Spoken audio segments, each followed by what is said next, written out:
Hello guys, ito ba yung trabaho namin guys? Ang lalim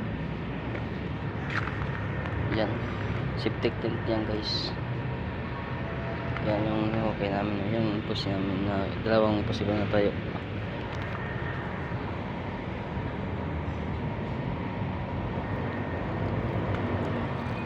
Yan guys, so malalim tubig na yan kasi bago kami magtrabaho, limas muna namin.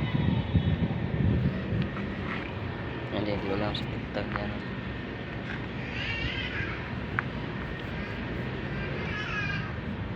Okay, so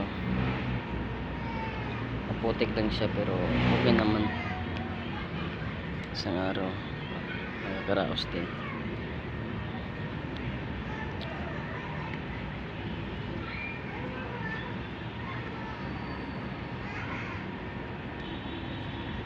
Yan guys, pa-subscribe guys.